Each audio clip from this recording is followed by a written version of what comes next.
This is Mama Bear here at the Lone Star Ranch homestead.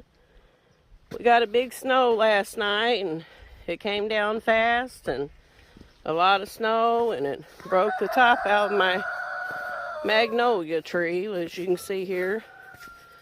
So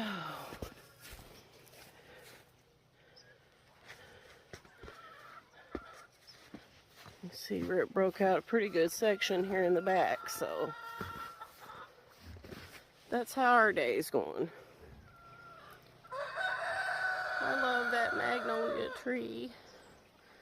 I hope it lives, but it's kind of doubtful.